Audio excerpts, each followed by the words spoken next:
ಒತ್ತಾಯವನ್ನು ಮಾಡ್ತಾ ಇದ್ದಾರೆ. ಸರಿ, ಜಂಟಿಯಾಗಿ ಪ್ರಚಾರಕ್ಕೆ ಹೋಗ್ತೀರಾ. ಈಗ ಸಮನ್ವಯ ಸಮಿತಿ ಆಯಿತು, ರಾಜ್ಯಾದ್ಯಂತ JDS ನಾಯಕರು ಜಂಟಿಯಾಗಿ ಪ್ರಚಾರ ಮಾಡ್ತೀರಾ. ದೇವೇಗೌಡರು, ಅಮಿತ್ ಶಾ, ಮೋದಿ ಎಲ್ಲ ಒಟ್ಟಿಗೆ ವೇದಿಕೆ ಹಂಚ್ಕೋತೀರಿ, ಯಾವ ರೀತಿ ಸರ್? ಸನ್ಮಾನ್ಯ ದೇವೇಗೌಡಜಿಯವರು, ಯಡಿಯೂರಪ್ಪನವರು, ಕುಮಾರಸ್ವಾಮಿಯವರು, ನಾವು ಎಲ್ಲರೂ ಕೂಡ ಮೊನ್ನೆ ಮೈಸೂರಿನಲ್ಲಿ ಒಟ್ಟಿಗೆ ನಾವು ಕಾರ್ಯಕ್ರಮವನ್ನು ಮಾಡಿದ್ದೇವೆ.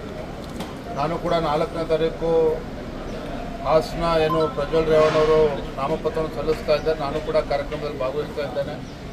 ಎಲ್ಲರೂ ಕೂಡ ನೋಡಿ, ನಮ್ಮಲ್ಲಿ ಯಾವುದೇ ರೀತಿ ಗೊಂದಲಗಳಿಲ್ಲ. ಏನೇ ಸಣ್ಣ ಪುಟ್ಟ ಗೊಂದಲ ಇದ್ದರೂ ಸಹ ಮಾನ್ಯ ದೇವೇಗೌಡಜಿಯವರು ಹೇಳಿದಾಗೆ ದೇಶದ ಹಿತದೃಷ್ಟಿಯಿಂದ, ಯಾಕಂದರೆ ದೇಶದ ಭವಿಷ್ಯದ ಒಂದು ಚುನಾವಣೆ ಇದು. ಹಾಗೆ ಎಲ್ಲ ವ್ಯತ್ಯಾಸಗಳು ಏನಿದ್ರು ಕೂಡ ಎಲ್ಲವನ್ನ ಬದಿಗಿಟ್ಟು ನಾವೆಲ್ಲರೂ ಕೂಡ ಒಟ್ಟಾಗಿ ಒಂದಾಗಿ ದುಡಿಬೇಕು ಅನ್ನೋ ಸಂದೇಶವನ್ನು ಇವತ್ತೆಲ್ಲ ಎರಡೂ ಪಕ್ಷದ ನಾಯಕರು ಸಂದೇಶವನ್ನು ಕೊಟ್ಟಿದ್ದಾರೆ.